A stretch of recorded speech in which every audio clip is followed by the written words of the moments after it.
Hello, all you wonderful scholars. I'm Miss Mathis, an ESOL, creative writing, and world history teacher from Northeast High School in Philadelphia. In these crazy times, I wanted to keep history interesting. But how? I can't draw. I can sing, but you really don't want to hear that. And then I got an idea. Minecraft! So, pardon the learning curve, because I'm learning as I go. Hopefully, you are too. Before we were so rudely interrupted by COVID-19, we were studying revolutions. What is a revolution? What are some causes of revolutions? And what are the effect of revolutions? Today, we are going to talk about the French Revolution. In the 1700s, France was the place to be. It was the center of fashion, culture, art, and most importantly, the Enlightenment. The middle class was booming. Teachers, artists, merchants all had enough money to buy bigger houses, the latest fashions, and generally all the things that poor peasants of the past couldn't afford. They were the bourgeoisie. Yes, even Miss Mathis has trouble spelling that word. Today, you might hear the slang word bougie, which means someone who's flashing around their cash and acting all rich when they aren't. But back in the 1700s, there were still three classes of people. They were called estates. The first estate was the clergy and the leaders and workers of the church. Now remember, many of these priests were from the tradition of second and third sons. Their parents were often rich, and they lived pretty good lifestyles for men who were supposed to be poor. The first estate was 1% of the population. The second estate was the aristocracy, all the lords and ladies that owned the land and most of the wealth of the country. Today, we'd call them the one percenters, even though in France they made up about 2% of the total population. The third estate was made up of everyone else. 20% was the bourgeoisie, and 77% was the mostly poor peasants and farmers. Life was good. So what was the problem? It's a common story that echoed some of the same ideas as the American Revolution. Taxes! Remember, no taxation without representation? Let's check out how they were distributed. For the first and second estates, paying taxes was optional. And I don't know about you, but if the government says, hey, you don't really have to give me $5,000 if you don't want to, you think I'm gonna fork it over? Yeah, no.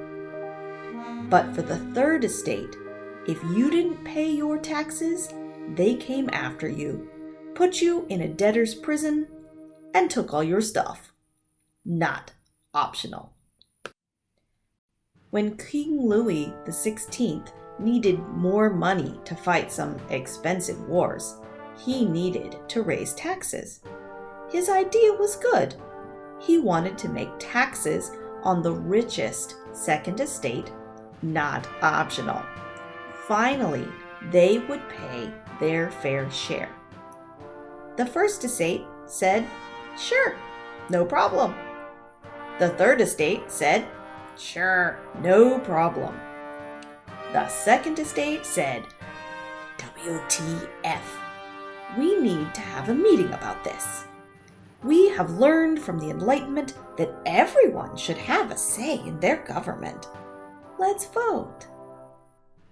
They called a meeting of the Estates General, and they all got to vote, except The second estate had the system rigged. You see, each state got one vote. So even though the third estate was 97% of the population, they were easily outvoted by the other two states. This did not go well, and they protested. So the other two estates decided to lock them out of their meeting room. But they were beyond being stopped. They broke into an indoor tennis court nearby and had their meeting there. They made a promise, an oath, that became known as the Tennis Court Oath, to set up a national assembly and a constitution for a new government. Rumors were everywhere. King Louis moved some troops in to guard his palace of Versailles, and people heard they were going to invade Paris and stop the new government. To protect themselves, on July 14th, 1789, a mob of people stormed the main prison of Paris looking for guns and gunpowder. They broke into the Bastille, killed the commander and the guards that fought against them. They put their heads on sticks and paraded down the street. The revolution had begun. Members of the First and Second Estate quickly joined the Third Estate or left the country, afraid for their lives. Poor peasant farmers and large mobs attacked the rich houses and stole what they could. There were food shortages, and most importantly, the price of bread went up so fast that the women marched on King Louis's Palace of Versailles, forcing him back to Paris and making him sign the new government into law. The new legislative assembly divided themselves into three groups. The radicals sat on the left side of the room.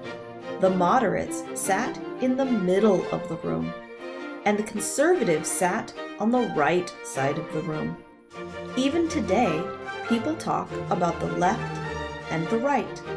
In the United States, the left is for the liberals, the Democrats, and the right is for the conservatives, the Republicans, all because where they decided to sit. Thanks, France. Like the American government today, they just could not get along. In 6 years, they had 3 different governments. They kept fighting, and the loser would go to Madame Guillotine. Actually, most anything could get you sent to the guillotine. You complained about the government? Guillotine. You chopped down a tree plant for liberty? Guillotine. Your neighbor had his eye on something of yours?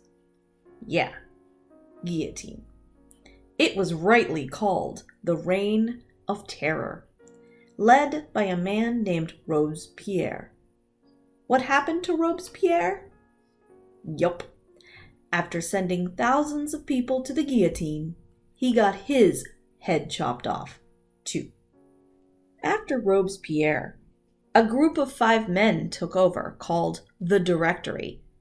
They weren't perfect, but they were moderate and managed to control France for a while. But they had a big problem. The other monarchies in Europe, worried that revolution would spread to their own country, sent armies to attack France and restore a monarchy. The Directory had a great solution for this, and his name was Napoleon. But that is for another video. If you like this one, please like and subscribe for more fun, and check out my study questions below.